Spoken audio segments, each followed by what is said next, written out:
테이블 위 커피는 차갑게 식어 있었다. 옆에는 미처 검토하지 못한 서류 더미가 쌓여 있었다. 깊은 밤, 사무실은 정적에 잠겨 오직 타자 소리와 모니터 불빛만이 공간을 채웠다. 나는 감기는 눈을 억지로 뜨려 관자놀이를 꾹꾹 눌렀지만 머릿속은 안개 속으로 가라앉는 기분이었다. 어느 순간 의식이 암흑 속으로 꺼졌다. 눈을 떴을 때 나는 병원 침대에 누워 있었다. 코를 찌르는 소독약 냄새가 진동했다. 박소라 대리가 검사 결과지를 든 채 내 옆에 서 있었다. 그녀의 눈은 동그래졌고 입술은 파르르 떨리고 있었다. 하윤 씨, 무언가 부서질까 두려운 듯 나지막한 목소리였다. 임신이래요. 3개월. 나는 그 말을 이해하려 애쓰며 눈을 깜빡였다. 3개월. 소라는 놀라움과 걱정이 뒤섞인 눈으로 나를 보더니 갑자기 다가와 나를 꽉 안았다. 그녀의 어깨가 가늘게 떨렸다. 혼자 얼마나 힘들었어요? 막으려 했지만 작은 웃음이 터져 나왔다. 높게 묶은 머리와 걱정 가득한 동그란 눈을 한 소라는 꼭 아끼던 장난감을 잃어버린 어린아이 같았다. 아니에요. 나는 회사에서 늘 그녀에게 말하던 것처럼 부드럽게 대답했다. 사실 저 결혼한 지 3년 됐어요. 말 안 해서 미안해요. 소라는 내 환자복 자락을 붙잡은 채 그대로 굳어버렸다. 동료들에게 나는 늘 일찍 출근하고 늦게 퇴근하며 사생활을 거의 공유하지 않는 싱글 서하윤일 뿐이었다. 어떤 것들은 굳이 필요하지 않다면 낡은 옷을 접어 서랍 가장 깊은 곳에 넣어두듯 나 혼자만 간직했다.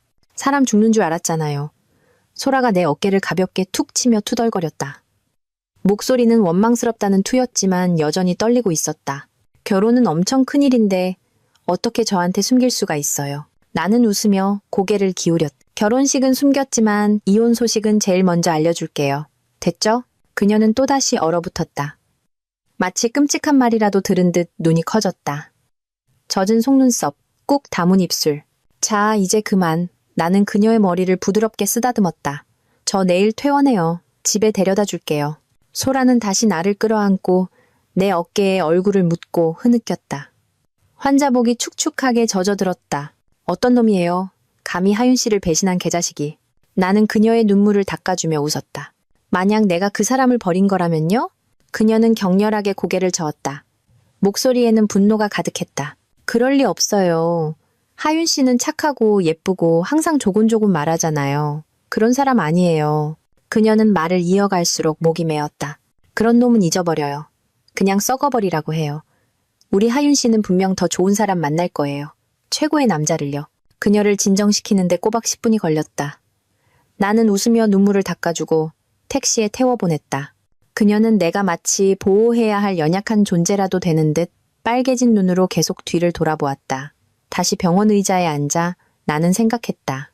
나는 사람을 위로하는데 꽤 능숙하다. 12년 동안 나는 강태준을 위로했다.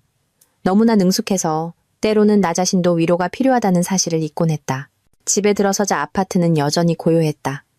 정적을 깨는 것은 내 손에 들린 열쇠 꾸러미에 작게 짤랑이는 소리뿐이었다. 거실 불이 켜져 있었고 소파에 앉아있는 강태준 위로 불빛이 쏟아졌다. 그는 다리를 꼬고 한 손으로 턱을 괜채 앉아 있었다. 그의 눈빛은 차가웠고 나를 스쳐 지나가는 시선은 마치 무언의 질책 같았다. 새벽 3시야, 서하윤. 피로가 짙게 밴 그의 목소리가 낮게 깔렸다. 나한테 설명해야 할 것 같지 않아? 나는 문 앞에 멈춰서서 그를 바라보았다. 3개월 만에 본 태주는 눈에 띄게 야위어 있었다. 셔츠가 어깨 주위로 헐렁하게 흘러내렸다. 최근 경제 뉴스에서 그는 성공적인 해외 기업 인수로 찬사를 받았고 그의 사업 제국에 또 하나의 승리를 안겨주었다. 강태준의 능력은 단 한 번도 의심받은 적이 없었다. 그는 언제나 리더였고 결코 패배하지 않는 사람이었다. 하지만 지금 저기 앉아있는 그는 마치 자신의 왕좌에 앉은 지친 왕처럼 보였다. 나는 조용히 부엌으로 가 찬장을 열고 컵을 꺼내 커피포트에 뜨거운 물을 부었다. 갓 내린 원두향이 공간을 가득 채웠다. 따뜻하고 익숙한 긴장감을 가르는 부드러운 속삭임 같은 향기였다. 나는 그를 위해 커피를 한 잔 따르고 그가 좋아하는 방식대로 우유를 살짝 넣은 뒤 그의 앞에 놓인 유리 테이블에 조용히 내려놓았다.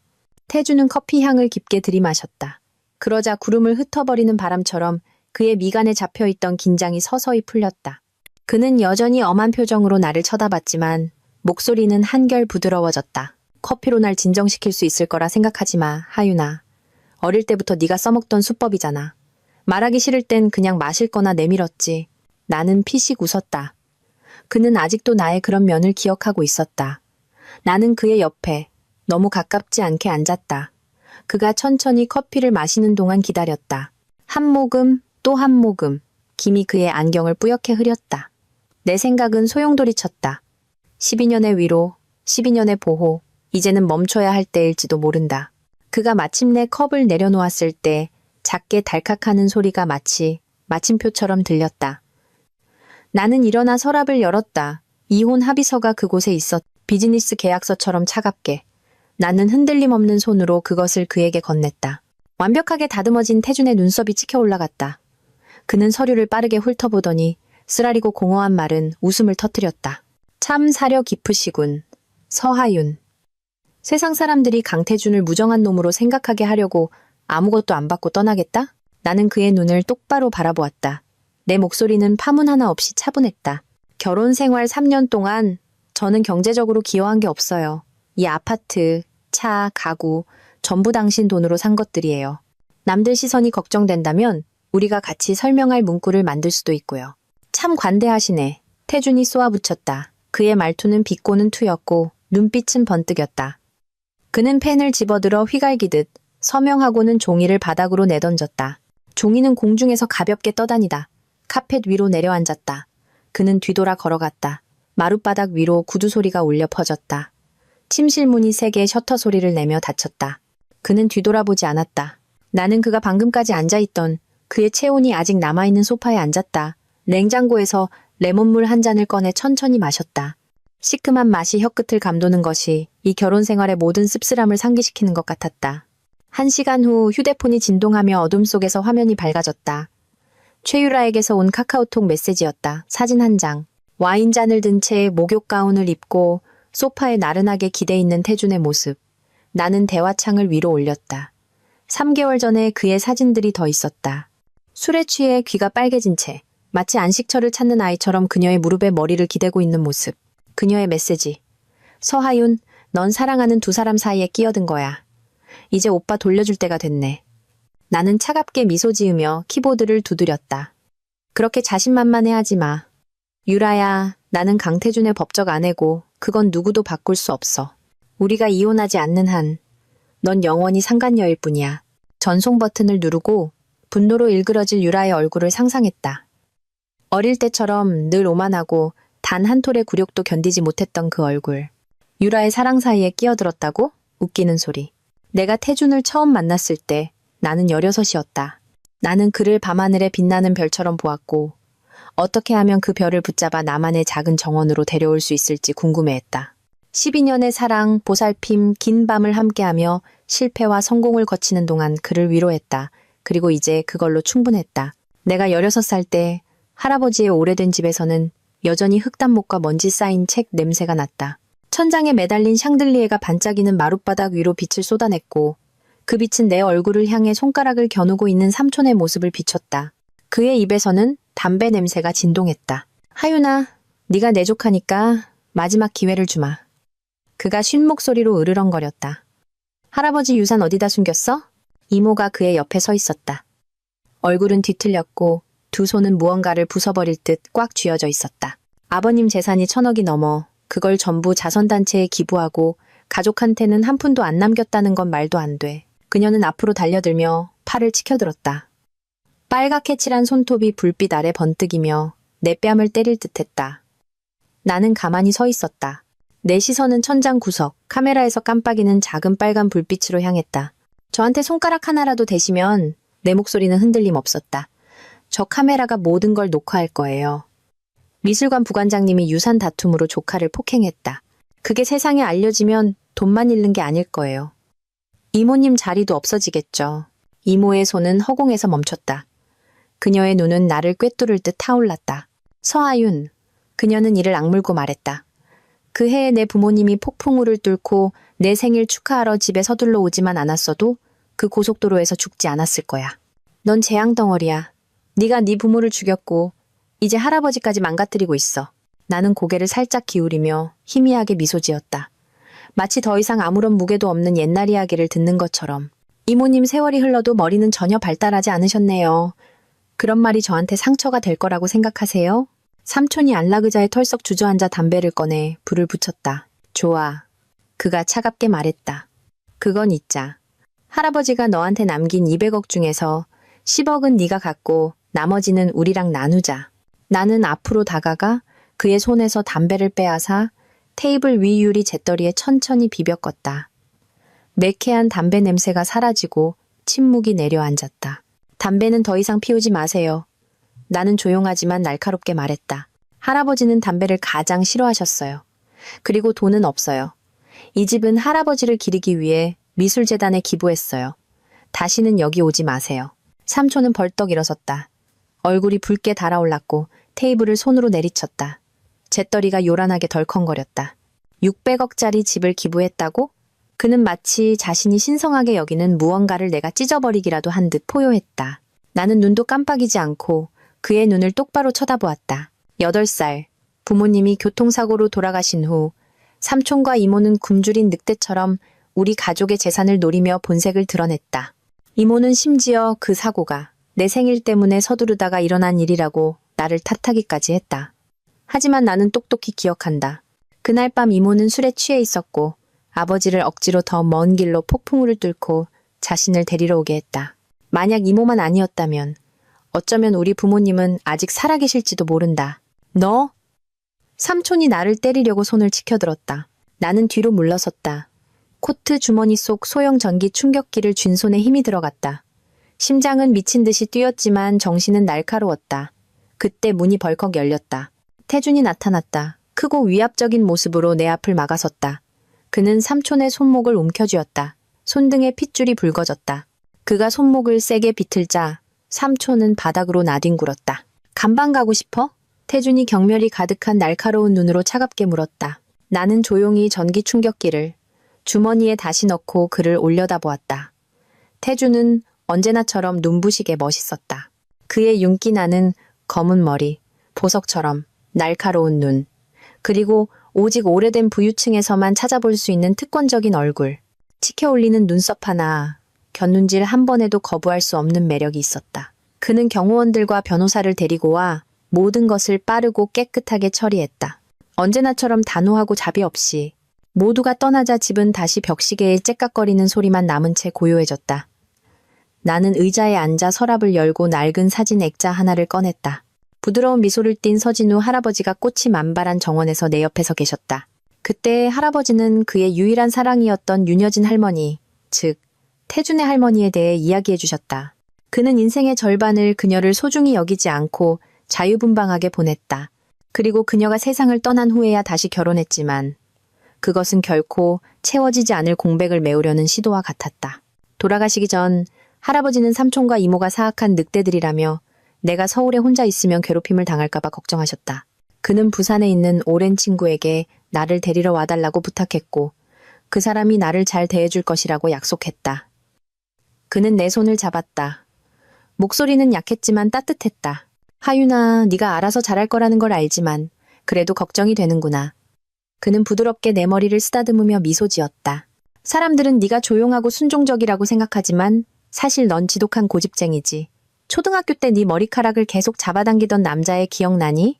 사람들 앞에서는 울었지만 뒤에서는 그 애 머리에 염색약을 부어서 삭발하게 만들었잖니. 나는 눈물을 줄줄 흘리며 웃었다. 할아버지는 항상 절 꿰뚫어 보셨네요. 그는 계속 미소 지으며 천천히 눈을 감았다. 그의 손이 힘없이 떨어졌다. 그날 오후 태준이 나를 데리러 왔다. 윤기 나는 검은 차가 대문 앞에서 조용히 으르렁거렸다. 나는 말없이 뒷좌석에 올라탔다. 창밖으로 스쳐 지나가는 가로수들이 얼룩진 선처럼 흐릿하게 보였다. 차가 거대한 건물, 높은 철문, 길게 늘어선 오래된 나무들 앞에 멈춰 섰을 때 나는 문득 더 이상 내게 집이 없다는 것을 깨달았다. 태준이 먼저 내려 내게 문을 열어주었다. 그의 목소리가 예기치 않게 약간 어색하게 침묵을 깼다. 무서워하지 마. 이제부터 여기가 네 집이야. 내가 네 오빠고. 나는 고개를 돌려 그의 아름다운 얼굴을 보았다. 깊은 눈, 불안함을 감추려는 듯한 희미한 미소. 그 서투른 말이 차가운 껍질 속으로 스며드는 따뜻한 바람처럼 내 안에 무언가를 흔들었다. 그 순간 16 소녀의 마음속에 씨앗 하나가 심어졌다. 그리고 하루하루 기억을 물삼아 그 씨앗은 싹을 틔웠다. 12년 후 한때 내 마음속에 그토록 소중히 품었던 그 별을 내가 직접 뿌리 뽑게 될 줄 누가 알았을까. 윤여진 할머니가 직접 우리를 맞이했다. 우아한 아쿠아마린색의 긴 드레스를 입고 계셨는데 비단 같은 천이 그녀의 날씬한 몸매를 감싸고 있었다. 나는 그녀의 사진을 많이 보았었다. 60세가 넘으셨지만 시간의 흐름에도 그녀의 아름다움은 바래지 않았다. 은발머리는 단정하게 올려 묶여 있었고 미소는 아침 햇살처럼 따뜻했다. 그녀는 부드러우면서도 단단하게 내 손을 잡고 웅장한 집 안으로 나를 이끌었다. 그 서진우 영감한테 이렇게 예쁜 손녀가 있었다니. 그녀가 장난스럽게 말하며 눈을 반짝였다. 나는 뒤돌아 우리 뒤에 서 있는 태준을 보며 부드럽게 말했다. 할아버지가 할머니 얘기하셨어요. 제 생일이 오빠보다 3개월 빨라요. 저한테 누나라고 불러야겠네요. 태준의 귀가 짜증으로 빨갛게 달아오르는 것을 보았다. 그는 나를 휙 째려보고는 획 가버렸다. 나는 속으로 생각했다. 놀림받는 걸 싫어한다면 앞으로 더 많이 놀려줘야지. 나중에 최유라는 내가 태준을 유혹했다며 분노에 차 울부짖었다. 어렴풋이 기억하기로 그의 18살 생일 파티였다. 태준은 술에 약했고 몇 잔 마시지 않아 완전히 취해 개인 라운지의 가죽 소파에 누워 있었다. 그날 그는 짙은 벨벳 정장을 입고 있었는데 칼라가 살짝 열려 섬세하고 하얀 쇄골이 드러났다. 평소 침착하던 그의 얼굴은 술기운에 부드러운 분홍빛으로 물들어 있었다. 그는 숨막히게 아름다웠다. 살아 움직이는 그림 같아서 내 심장을 걷잡을 수 없이 뛰게 만들었다. 나는 젖은 수건을 들고 가까이 다가가 그의 부드럽고 따뜻한 입술에 조심스럽게 손가락을 얹었다. 태준 오빠, 내 목소리가 떨렸다. 키스해도 돼요? 그는 즉시 눈을 떴다. 귀가 새빨갛게 타올랐지만 저항하지는 않았다. 그는 그저 숨을 고르지 못한 채 나를 쳐다볼 뿐이었다. 허락한 걸로 알게요. 나는 말하고는 몸을 숙여 그의 입술에 가볍게 입을 맞췄다. 채 2초도 지나지 않아 문이 벌컥 열리고 유라가 빨개진 눈으로 울며불며 뛰어들어왔다. 그녀는 나를 땅바닥으로 세게 밀쳤고 나는 뒤에 있던 화분대에 부딪혀 팔이 긁혔다. 서아윤, 너 정말 대단하다. 그녀가 목이 맨 목소리로 소리쳤다. 너 진짜 태준 오빠 좋아하는구나. 나는 팔을 움켜쥐었다. 따끔한 통증이 빠르게 퍼져나갔다. 하지만 나는 여전히 소파에서 멍하니 놀란 눈으로 앉아있는 태준을 향해 보았다. 내 목소리가 잠기고 눈에 눈물이 고였다. 네, 저 태준 오빠 좋아해요. 태준 오빠 유라한테 상처 줘서 미안해요. 이제부터는 오빠 근처에 가지 않을게요. 나는 일어나 라운지를 나섰고 뒤로 문을 닫았다. 눈가에 눈물을 닦아냈다. 유라와 태준은 어릴 적부터 때려야 뗄 수 없는 가장 친한 친구였고 그녀는 항상 태준이 자기 것이라고 믿었다. 나는 태준이 나를 좋아하든 말든 상관없었다. 그의 얼굴을 보는 것만으로도 행복했고 그걸로 충분했다. 하지만 유라는 그녀는 나를 가만두지 않았다. 겉으로는 나를 언니라고 부르며 사탕처럼 달콤하게 웃었다. 뒤에서는 친구들을 모아 나를 괴롭혔고 학교 복도에서 잔인한 말을 속삭였다. 그리고 최악은 할아버지가 내게 남겨주신 유화를 망가뜨린 것이었다. 할아버지가 나를 위해 그려주신 그림. 그가 내게 붙잡는 법을 가르쳐 주시던 그 오후의 마지막 기억을. 태준은 모든 것을 알고 있었다. 그는 유라가 나를 비웃는 순간들을 보았고 학교 미술관 구석에서 그녀가 나를 밀치는 것을 보았지만 평화를 유지하기로 선택했다. 유라와의 그 어린 시절 우정이 그가 내게 가졌을지도 모르는 어떤 희미한 감정보다 더 중요했다. 그의 마음은 호수의 바람처럼 흔들렸고 내가 붙잡을 수 있을 만큼 오래 머물지 않았다. 나는 생각했었다. 만약 내가 그를 가질 수 없다면 적어도 그 빛나는 별을 내 손으로 파괴하는 사람이 되겠다고. 유라가 내 것을 망가뜨린 것을 후회하게 만들겠다고. 태준에 대해서는 그 별은 이미 산산조각 났다. 언젠가 마침내 빛을 잃는다 해도 누가 신경 쓰겠는가. 태준에게 이혼 합의서를 건넨 후 나는 휴가를 내고 집에서 쉬었다. 오래된 물건들을 정리하다가 상자 속에서 먼지 쌓인 트로피들을 발견했다.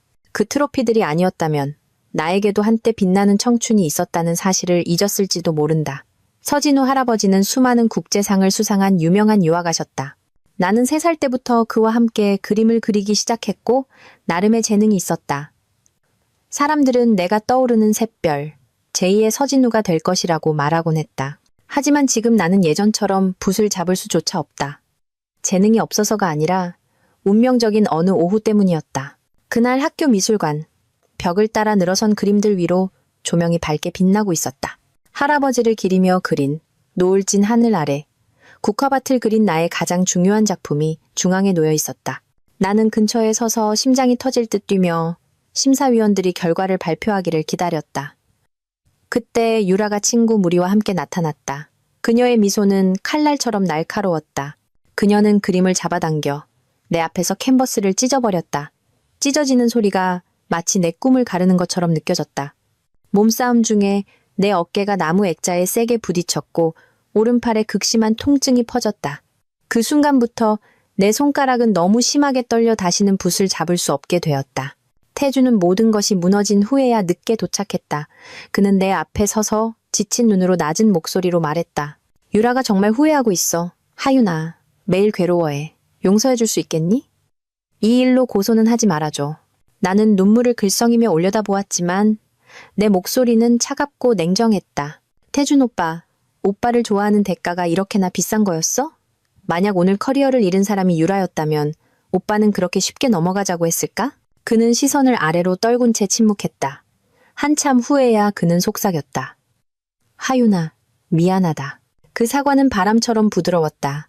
하지만 내 안에 찢어진 상처를 꿰맬 수는 없었다. 나는 복수할 수 없다는 것을 알았다. 설사 소송을 건다 해도 태준과 유라, 두 집안의 힘이 모든 것을 짓밟을 것이었다. 유라는 그 후 아무 일 없었다는 듯 유학을 떠나 철없는 공주처럼 살았다. 그리고 나는 사람들의 동정과 안타까움 속에서 조용히 미술계를 떠나 유령처럼 사라졌다. 나는 트로피 하나하나를 깨끗이 닦아 원래 있던 곳에 다시 두었다. 저녁 6시 태준이 나를 데리러 왔다. 매주 토요일 밤 우리가 시간이 되면 윤여진 할머니와 함께 저녁 식사를 하곤 했다. 조수석에 앉아 있는데 희미한 향수 냄새가 났다.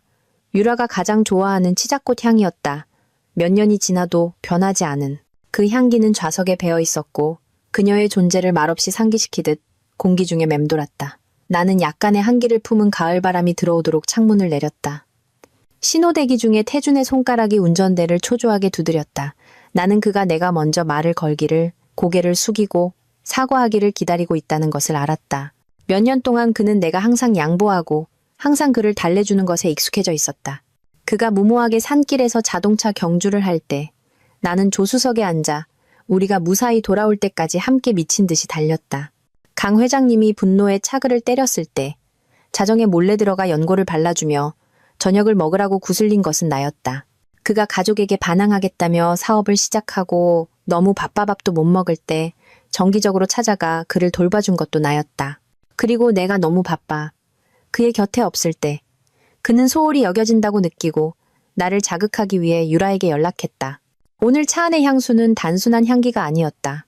경고였다. 그렇지 않은가? 강태주는 선전포고를 하고 있었다. 서하윤, 나를 사랑하는 건 너야. 네가 꽉 잡지 않으면 나는 언제든 떠날 수 있어. 과거에 그가 유라와 연락할 때마다 나는 안절부절못하며 그에게 더 잘해주곤 했다. 이 전술은 그가 매번 시도했고 항상 효과가 있었다. 태준 오빠, 내 목소리는 무심했다. 눈은 창밖에 깜빡이는 가로등을 바라보고 있었다. 우리 곧 이혼할 거잖아. 다음부터는 유라한테 오빠 사진 그만 보내라고 해. 이제 자유니까. 그는 미간을 찌푸렸다. 아름다운 눈썹이 마치 내면의 감정을 짓누르려는 듯 꽉 조여졌다. 걔가 뭘 보냈는데? 그가 거의 으르렁거리듯 낮은 목소리로 물었다. 나는 휴대폰을 열어 유라가 보낸 사진들을 그에게 건넸다. 태주는 사진들을 스크롤했다. 휴대폰을 쥔 손가락은 관절이 하얗게 될 정도로 꽉 쥐어져 있었다. 갑자기 그는 급브레이크를 밟아 차를 길가에 세웠다. 가슴이 들썩이고 숨이 거칠었다. 서하윤, 그가 으르렁거렸다. 너 정말 대단하다. 3개월 전에 내가 미국에서 전화했을 때 넌 이 일에 대해 한마디도 안 했잖아. 내가 유라랑 있는 동안 아무렇지 않은 척했어. 정말 조금도 질투가 안 났던 거야? 나는 그를 바라보았다.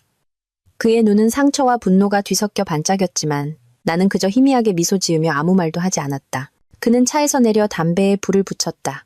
하얀 연기가 가로등 불빛 아래 피어오르며 그의 얼굴을 흐릿하게 만들었다. 그러고 나서 그는 돌아와 휴대폰을 열고 내 앞에 들어보였다.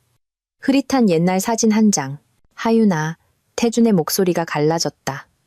눈은 고통을 감추지 못했다. 몇 년 동안 나는 너한테 뭐였어? 그냥 태민이 형 대용품이었던 거야? 사진 속에서 나는 16살이었다. 머리는 높게 묶고 교복을 입고 뺨은 햇살 아래 분홍빛으로 물들어 있었다. 내 옆에는 한 소년이 햇살처럼 환하게 웃고 있었다. 그의 손은 등 뒤로 감춰져 있었지만 마치 내가 사라질까 두려운 듯 내 손목을 꽉 쥐고 있었다. 16. 나는 따스한 햇살 아래 한 소년과 어깨를 나란히 하고 서 있었다. 부드럽게 스쳐 지나가는 봄바람을 느끼며 강태민이라는 이름만 떠올려도 가슴이 짓눌리는 것처럼 조여오고 눈가에 눈물이 차오른다. 태민은 태준의 이복형이었다. 그 복잡한 집안에 어떻게 맞춰야 할지 아무도 몰랐기 때문에 윤여진 할머니가 부산으로 보낸 사람이었다. 그는 태준과 70% 정도 닮았다. 깊은 눈, 날카로운 얼굴 윤곽. 하지만 그의 영혼은 완전히 달랐다. 태민은 겸손하고 부드러웠으며 아침 햇살처럼 빛났다. 태준처럼 오만하거나 차갑지 않았다. 내가 아무리 고집을 부려도 그는 끝없는 인내심을 보여주었다. 그림이 원하는 대로 나오지 않아 화를 내며 붓을 던졌을 때 그는 그저 미소 지으며 그것을 주워 내 손에 다시 쥐어주었다. 내가 음치처럼 노래를 부를 때 그는 내 옆에 앉아 부드럽게 어깨를 두드리며 내가 좋아하는 노래들을 함께 흥얼거려 주었다. 나는 운동을 잘하지 못했지만 태민은 어릴 적부터 수많은 테니스 트로피를 획득한 사람이었다. 그의 옆자리는 항상 나를 위해 예약되어 있었다. 그의 자전거 뒷자리는 나만 탈 수 있었고 내 책가방은 항상 그의 어깨에 걸려 있었다. 태민은 내게 모든 가장 좋은 것을 주었다. 그 사진은 그가 전국 테니스 선수권 대회에서 우승한 날 찍은 것이었다. 코트 위에서의 우리의 추억이었다. 관중이 떠난 후 그는 내 손을 꽉 잡고 우리 둘이 함께 찍은 사진을 내게 주었다. 태민은 모든 좋은 것이었다. 빛, 부드러움, 그리고 내가 한때 영원할 것이라고 생각했던 안전함. 하지만 영원은 오래가지 않았다. 태민은 병원 침대에 누워 있었다. 그는 내 손을 잡았다. 손가락은 약했지만 여전히 꽉 쥐고 있었다. 그리고 속삭였다. 하윤아, 나를 잊어. 잘 살아, 알았지? 그 말은 칼날처럼 내 심장을 베었다. 어떻게 오빠를 잊어, 태민 오빠. 어떻게 내 첫사랑을 잊어. 사랑이란 아무것도 바라지 않고 모든 것을 주는 것이라고 가르쳐준 사람을. 사람들은 어릴 때 너무 깊이 사랑해서는 안 된다고 말한다. 평생을 잊으려 애쓰게 될 거라고. 그때 나는 그 말을 비웃었다. 나는 태민이 세상에서 가장 좋은 사람이고 우리는 영원히 함께할 것이라고 생각했다. 하지만 그가 떠난 후 나는 선생님이 지정해주는 누구와도 짝이 되기를 거부했다. 혼자 자전거를 타고 학교에 가고 혼자 집으로 돌아왔다. 밤이 되면 우리 동네 테니스 코트에 들르곤 했다. 희미한 가로등 아래 나는 무너져 내려 흐느꼈다. 내 울음소리는 바람에 섞여 흩어졌다. 그때 나는 깨달았다. 잊는다는 것은 평생이 걸리는 일이라는 것을. 반년 후 서진우 할아버지도 돌아가시면서 나는 텅 빈 집에 홀로 남겨졌다. 이모는 나를 저주라 부르며 꾸짖었다. 부모님이 나 때문에 교통사고로 죽었고 내가 할아버지의 죽음까지 초래했다고 말했다. 겉으로는 침착했지만 속으로는 모든 부서진 조각이 더 깊이 파고들었다. 부모님, 태민, 할아버지. 내가 사랑했던 모든 사람들이 하나둘씩 사라졌다. 마치 내가 정말로 모든 것을 잃을 운명인 외로운 별인 것처럼 나는 이를 악물고 무너지지 않으려 애썼다. 할아버지가 남기신 유산을 지키기 위해 삼촌과 이모와 싸웠다. 하지만 나는 지쳐 있었고 태준이 나타나기 전까지 깊은 바다에 빠져 허우적거리고 있었다. 그는 내 앞에 서 있었다. 키가 크고 거만했지만 눈은 부드러웠다. 마치 가라앉기 직전에 사람에게 던져진 구명줄처럼. 태준의 차는 여전히 길가에 주차되어 있었다. 가로등의 희미한 노란 불빛이 앞 유리를 통해 스며들어 그의 얼굴을 비췄다. 그의 눈은 빨갛고 눈썹은 분노와 상처의 폭풍을 감추려는 듯 꽉 찌푸려져 있었다. 나는 조수석에 앉아 소매 끝을 움켜쥐고 태준의 휴대폰에 있는 태민의 사진을 쳐다보았다. 우리의 16살 시절의 햇살처럼 찬란한 그의 미소.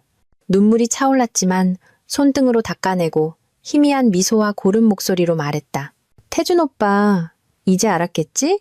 지난 12년 동안 내가 오빠를 위해 했던 모든 것, 모든 보살핌과 애정.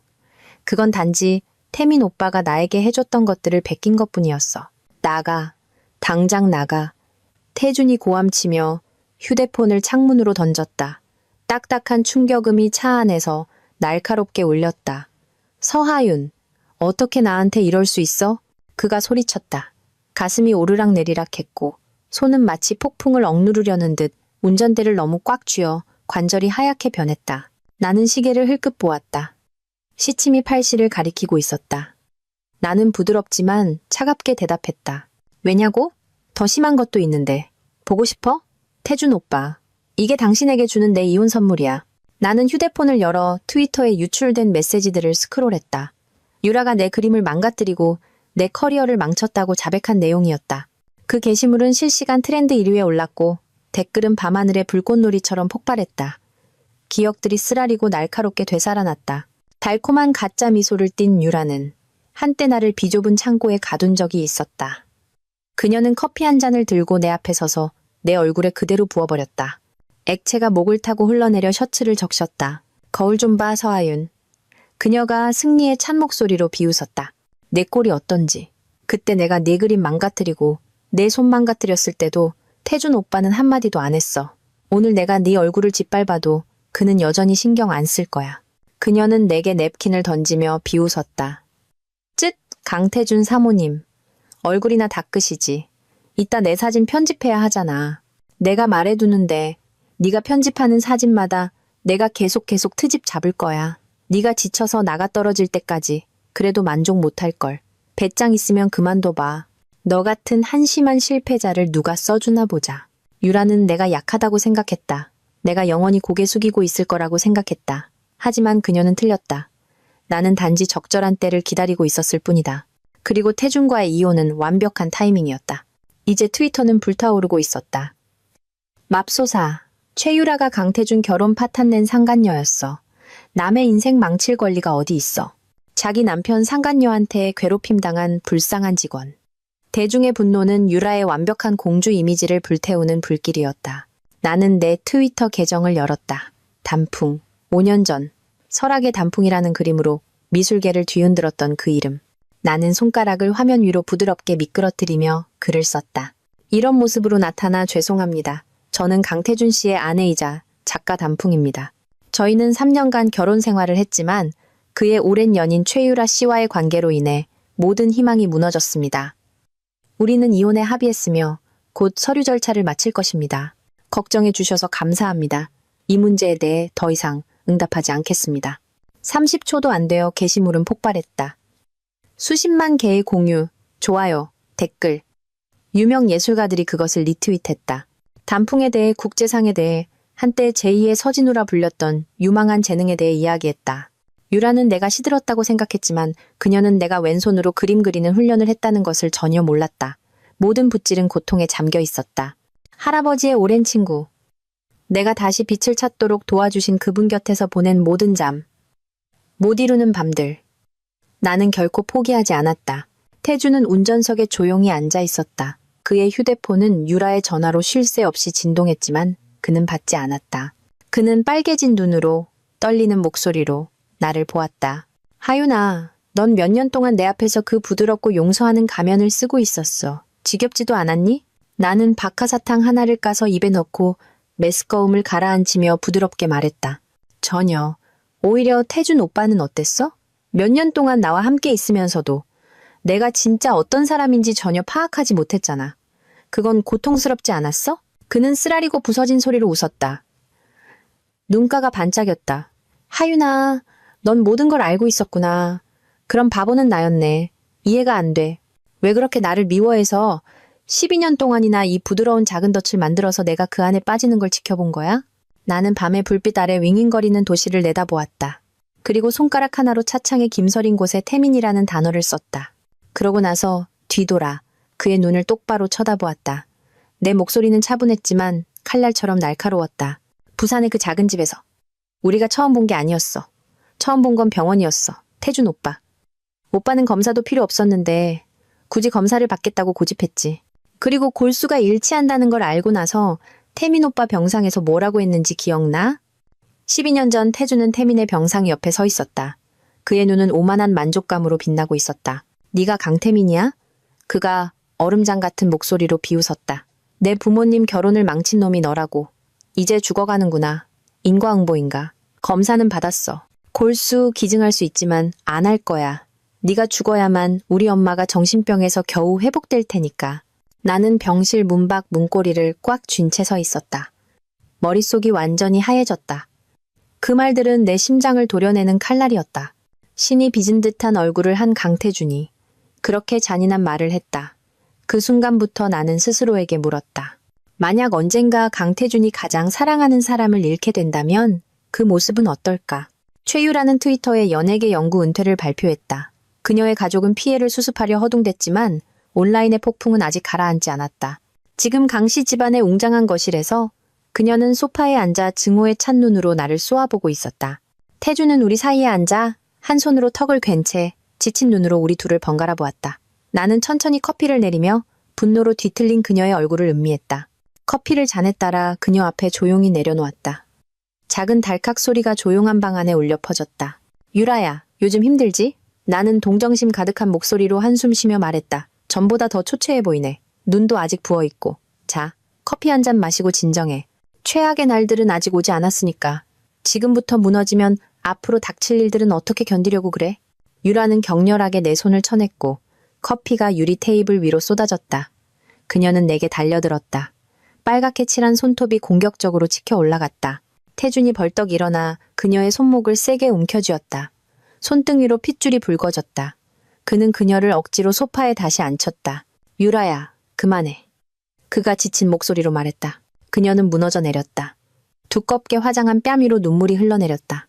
태준 오빠, 제가 우리를 망쳤는데 아직도 제 편을 드는 거야? 이 이혼으로 제가 오빠 재산 절반을 가져갈 거라는 거 몰라? 오빠가 힘들게 쌓아올린 모든 게 사라질 거라고. 나는 희미하게 미소 지으며 그녀 맞은편 의자에 다리를 꼬고 앉았다. 계산이 틀렸네, 유라야. 대부분의 재산이야. 나는 태준을 흘끗 보았다. 그는 내 시선을 피했다. 왜, 태준 오빠가 말 안 해줬어? 오빠가 사업 시작할 때 200억 원 투자금은 나한테서 나온 거야. 그때 태준 오빠는 가족에게서 독립하려고 필사적이었지만 강씨 집안에서는 단 한 푼도 지원해주지 않았지. 오히려 자금줄을 막았어. 오빠 몰래 내가 윤여진 할머니께 대출자 역할을 해달라고 부탁했고 그때부터 오빠 회사 지분 대부분은 내 소유였어. 나는 핸드백에서 법적 문서를 꺼내 유라의 발치에 부드럽게 떨어뜨렸다. 종이가 카펫 위로 바스락 소리를 내며 내려앉았다. 태준 오빠가 지난 몇 년간 너한테 쓴 모든 돈, 이건 부부 공동 재산이야. 내가 되찾을 권리가 있어. 관대하게 대해줄게. 한 달 안에 전부 나한테 돌려주지 않으면 법정에서 만나게 될 거야. 태준 오빠 그냥 서 있기만 할 거야? 유라가 소리쳤다. 평소에 오만함은 온데간데 없고 목소리는 갈라지고 손은 나를 가리키며 떨리고 있었다. 최 씨 집안은 무너졌다. 세무조사부터 해외 투자 실패까지 그들은 겨우 연명하고 있었다. 태준의 지원 없이는 유라가 어떻게 그녀의 사치스러운 생활을 유지할 수 있겠는가. 태준은 아무 말 없이 소파에 등을 기댄 채 생각에 잠겨 테이블 위 유리잔만 쳐다보고 있었다. 유라는 패배한 듯 보였다. 눈물이 하염없이 흘렀다. 이해가 안 돼. 서하윤이 우리 인생에 들어온 후부터 모든 게 잘못됐어. 오빠 일기장에 제 이름이 있고 오빠는 제 말만 듣잖아. 쟤 때문에 최 씨 집안을 무너뜨렸어. 오빠는 쟤한테 미쳐있어. 태준 오빠. 근데 오빠가 얻은 게 뭐야? 깨진 결혼 생활. 로맨스로 포장된 복수극. 태준이 고개를 들었다. 그의 목소리는 차분했지만 칼날처럼 날카로웠다. 유라야, 몇 년 전에 네 정보를 이용해서 최 씨 집안을 무너뜨렸으니까 경제적으로는 너한테 부족하게 해준 적 없어. 네가 사는 집 팔아서 하윤이한테 갚아. 남은 돈은 네가 살기에 충분하고도 남아. 미쳤어. 완전히 미쳤구나. 그건 오빠가 나한테 빚진 거였잖아. 유라가 테이블을 내리치며 비명을 질렀다. 태주는 그녀를 쳐다보며 더 이상 아무 말도 하지 않았다. 그저 커프스 단추를 풀어 테이블 위로 세게 던졌다. 금속이 유리에 부딪히는 소리가 마지막 경고처럼 크게 울렸다. 유라는 얼어붙었다. 얼굴에 두려움이 스쳤다. 그녀는 더 이상 소리 지를 엄두를 내지 못했다. 눈물을 흘리며 방 밖으로 뛰쳐나갔다. 커피는 차갑게 식었고 무거운 공기 속에서 향기는 사라졌다. 나는 떠날 준비를 하며 일어섰다. 태준의 눈은 충혈되어 있었다. 그의 목소리, 하윤아, 왜 나랑 이혼해야만 해? 몇 년 더 내 곁에 있어주면 안 돼? 나는 내 배를 부드럽게 어루만지며 그 안에 작은 온기를 느꼈다. 그리고 앞으로 다가가 부드럽게 그를 감싸 안고 그의 귓가에 바람처럼 가벼운 목소리로 속삭였다. 태준 오빠, 우린 더 이상 함께할 수 없어. 나도 당신을 사랑하게 됐다는 걸 깨달았으니까. 그는 얼어붙었다. 나를 감싸는 팔에 힘이 들어갔다. 하지만 나는 그를 놓아주고 문을 향해 걸어갔다. 뒤에는 조용한 거실만이 남았다. 밖에 밤바람은 차가웠고 모든 것을 쓸어갔다. 나는 이것이 끝이라는 것을 알았다. 내 손으로 직접 쓴 결말. 강씨 집안 거실을 나서자 차가운 밤바람이 얼굴을 스치며 정원에서 떨어진 낙엽 냄새를 실어날랐다. 차 안에서 나는 창문에 머리를 기댔다. 손은 부드럽게 배 위에 얹고 생각에 잠겼다. 언제 태준이 나를 좋아한다는 걸 깨달았을까? 아마 17살의 어느 여름날이었을 것이다. 나는 정원 그네에 앉아 다리를 부드럽게 흔들며 낡은 책을 들고 있었다. 책장들이 황금빛 햇살 아래 바스락거렸다. 태준은 꽃에 물을 주고 있었고 물뿌리개가 빛에 반짝였다. 그리고 갑자기 그가 불렀다. 그의 목소리가 푸른 울타리 너머로 울려 퍼졌다. 서하윤, 위 좀 봐. 나는 햇빛에 눈을 깜빡이며 고개를 들었다. 그가 공기 중에 고운 물 한 개를 뿌리는 것을 보았다. 작은 물방울들이 반짝였고 태양 아래 7빛깔 무지개가 마법처럼 황홀하게 나타났다. 나는 참지 못하고 벌떡 일어나 달려가 그 반짝이는 세계띠를 잡으려 손을 뻗었다. 정원의 웃음소리가 울려 퍼졌다. 태주는 잠시 나를 바라보았다. 그의 눈이 빛났다. 그러더니 갑자기 물뿌리개를 떨어뜨리고 달려갔다. 1분 후 그는 돌아와 내게 깨끗한 수건을 던져주었다. 그의 목소리는 꾸짖는 듯했지만 부드러웠다. 다 큰애가 물장난이야. 나는 거의 젖지도 않았는데 그는 오직 나를 위해 수건을 가져왔다. 나는 그의 귓불이 빨개지는 것을 알아챘고 심장이 쿵쾅거렸다. 그리고 그가 나를 좋아한다는 것을 확신했다. 태주는 사랑하는 법을 아는 사람이 아니었다. 그는 참을성 없고 변덕스러웠으며 너무 거만했다. 마치 스스로를 낮추기를 거부하는 별처럼. 하지만 그의 행동은 다른 이야기를 했다. 서하윤, 너 진짜 느리다. 그는 등산하면서 불평했지만 여전히 내 무거운 배낭을 메고 있었다. 햇볕 아래 그의 셔츠는 땀으로 흠뻑 젖었다. 서하윤, 너 진짜 귀찮아. 재촉 좀 그만해. 매일 아침 내가 그의 방문을 두드릴 때마다 투덜거렸지만 그는 여전히 일어나 눈을 비비고 옷을 입었다. 나는 한번 부드럽게 말한 적이 있다. 오빠가 늦으면 선생님들은 뭐라고 안 하시겠지만 나는 교실 밖에 서 있어야 해. 계속 이러면 더 이상 같이 등교 안 할 거야. 그 후로 그는 다시는 늦잠을 자지 않았다. 매일 아침 그는 문 앞에서 나를 기다렸다. 우리가 대학에 들어갔을 때 나는 서울의 한 대학에 합격했고 그는 부산으로 갔다. 유라가 내 기회를 망가뜨리고 강씨 집안이 나를 대하는 방식 때문에 나는 윤여진 할머니를 불편하게 만들고 싶지 않았다. 그래서 나는 그들의 집에서 나왔다. 우리는 거의 만나지 못했지만 어쩔 수 없었다. 나는 그저 그의 얼굴을 보고 싶었다. 매주 몰래 그의 학교로 날아가 관중석에 앉아 그가 운동하고 토론하는 것을 지켜보았다. 심지어 그의 수업에 몰래 들어가 뒷자리에 앉아 그가 필기하는 것을 보기도 했다. 그렇게 3년이 흘렀다. 어느 날 밤 휴대폰이 울렸다. 태준의 절친 중 한 명에게서 온 전화였다. 하윤아, 바로 와줘. 태준이 취했어. 내가 도착했을 때 술집은 시끄러웠고 음악이 쿵쿵 울렸으며 술과 담배 연기로 자욱했다. 태준은 어두운 복도에서 나를 껴안았다. 이마를 내 이마에 대고 숨결은 따뜻했다. 서하윤, 네가 정말 나를 그렇게 많이 좋아해? 매주 우리 학교까지 와서 나를 지켜볼 만큼? 나는 대답하지 않았다. 그저 그를 부축하고 가방에서 보온병을 꺼내 그가 꿀물을 한 모금 크게 마시는 것을 지켜보았다. 나는 그의 손을 잡고 광란의 밤 인파를 뚫고 꽁꽁 어는 밤속으로 그를 이끌었다. 태주는 내 옆에 말없이 서 있었다. 바람이 우리 얼굴을 때렸다.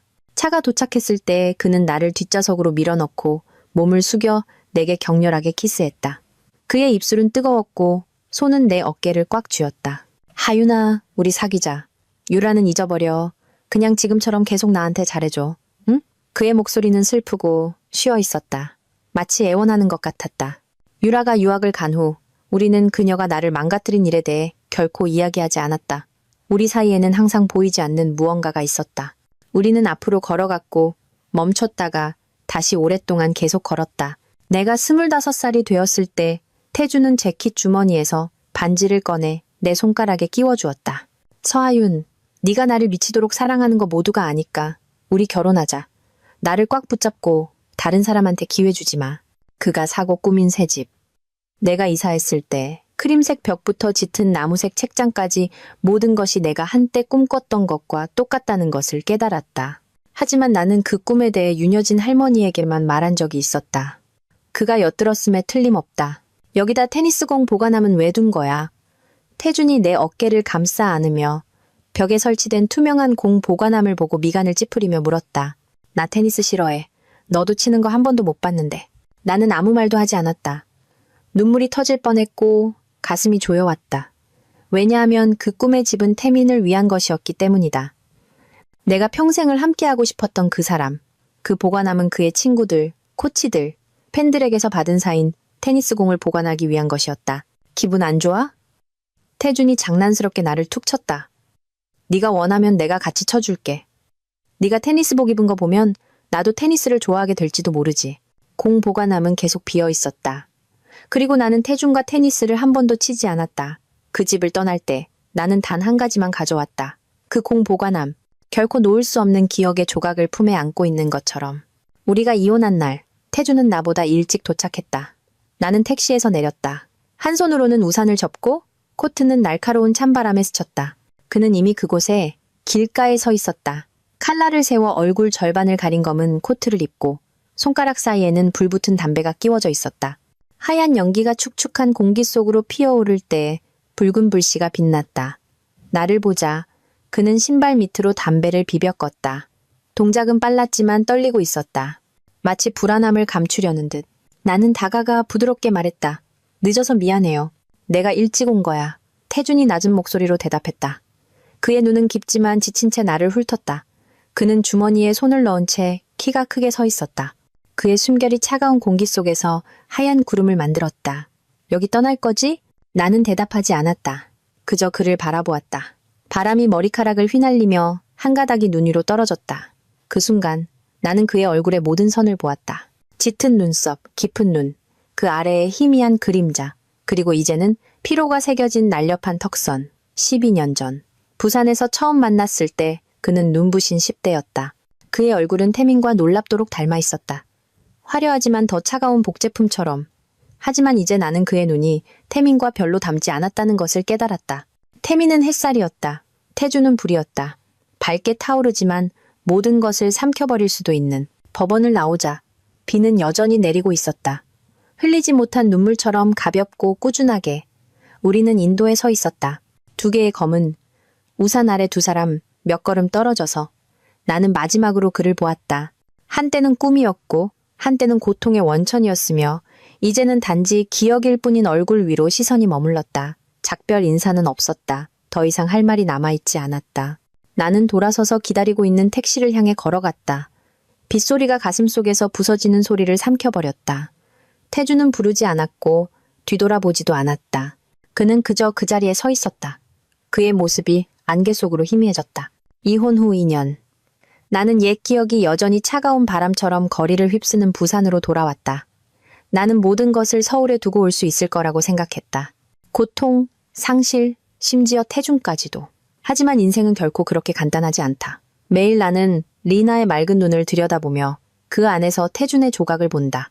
그리고 나는 결코 그를 완전히 잊을 수 없다는 것을 안다. 그날은 몹시 추웠다. 나는 리나를 안고 그녀가 가장 좋아하는 분홍색 뜨개질 모자를 머리에 씌워주었다. 최근 리나가 푹 빠진 크리스마스 쿠키 재료를 사러 슈퍼마켓에 가려고 준비할 때 그녀는 내 옆에서 내가 가르쳐준 달콤한 목소리로 징글벨을 부르며 뛰어다녔다. 하지만 우리 아파트 문에 이르렀을 때 나는 입구를 막고 있는 차 한 대를 보았다. 불편함에 미간을 찌푸렸지만 더 가까이 다가가자 심장이 멎는 듯했다. 태준이었다. 나는 창문을 가볍게 두드렸다. 목소리를 차분하게 유지하려 했었다.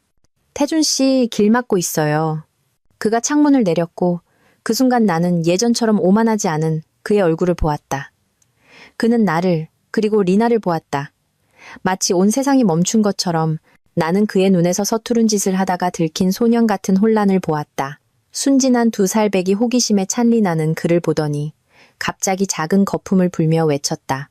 아빠, 아빠다. 나는 웃음을 참을 수 없었다. 내 안에서 폭풍이 휘몰아치고 있음에도 나는 그녀의 입을 닦아주며 부드럽게 말했다. 맞아, 아빠. 우리 리나 똑똑하네. 아빠 얼굴 아직 기억하는구나. 하지만 사실 리나는 내가 집에 보관한 사진으로만 태준을 알았다. 나는 그녀에게 그에 대해 한 번도 말해주지 않았지만 그녀는 여전히 너무나 순수한 천진남으로 그를 아빠라고 불렀고 그것이 내 마음을 아프게 했다. 나는 여전히 얼어붙어 말문이 막힌 태준을 보았다. 나는 그가 자신의 감정을 정리하려 애쓰고 있다는 것을 알았고 나 역시 마찬가지였다. 나는 2년 후에는 그를 마주할 만큼 충분히 강해졌다고 생각했다. 하지만 지금 그의 앞에 서니 마치 맨 처음으로 돌아간 것 같았다. 똑같은 떨림, 똑같은 아픔. 태준 씨, 우리 딸 좀 안아줄래요? 나는 지친 목소리로 부드럽게 물었다. 오른팔 힘이 예전 같지 않아서 한 손으로 안고 있기 좀 힘드네요. 그는 앞으로 다가와 어색하게 리나를 품에 안았다. 그녀는 호기심에 그의 귀를 만지고 입술을 찔러보았다. 작은 손이 완전히 새로운 것을 탐험하고 있었다. 태준은 그녀를 보았고 그의 눈 속에서 무언가 부드러워졌다. 마치 지난 2년의 모든 고통이 그 순간 녹아내리는 것처럼. 크리스마스 쿠키 구우려고요. 리나가 요즘 정말 좋아하거든요. 우리는 걸으면서 말했다. 나는 목소리를 꾸준히 유지하려고 애썼다. 늦을 줄 알았어요. 비가 와서 비행기가 연착될 수도 있겠다 싶었는데 오늘 운이 좋았나 봐요. 나는 왜 그런 말을 했는지 모르겠다. 마치 이것이 그저 평범한 만남인 것처럼. 하지만 사실 나는 이미 태준이 올 것을 알고 있었다. 윤여진 할머니가 지난주에 전화해서 태준이 잘 지내지 못한다며 나를 봐야 한다고 했다. 그리고 나는 동의했다.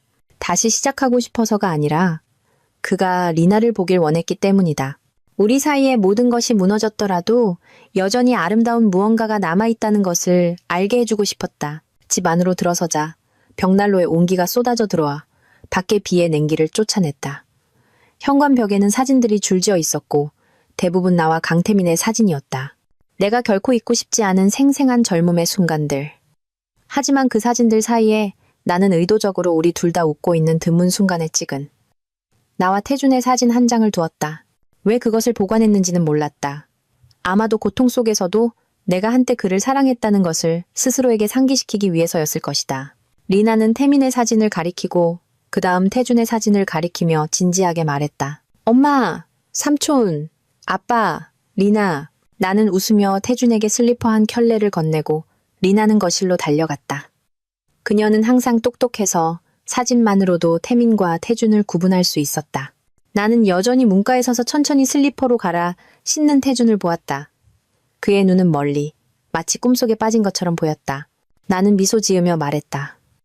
당신과 이혼했을 때 리나는 겨우 3개월이었어요. 이제 2살이 넘었네요. 시간 참 빠르죠. 하지만 내 마음속에서 시간은 전혀 흐르지 않았다. 지난 2년 동안 나는 내 삶을 재건하기 위해 싸웠다. 나는 태민과 함께 자랐던 곳, 한때 다시는 돌아오지 않을 것이라고 생각했던 부산으로 돌아왔다. 나는 엄마가 되는 법을, 태준 없이 사는 법을, 그리고 용서하는 법을 배웠다.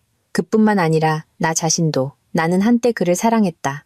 그가 태민을 떠올리게 해서가 아니라 그 자체로 오만하고 서툴지만 때로는 설명할 수 없이 부드러웠던 그를.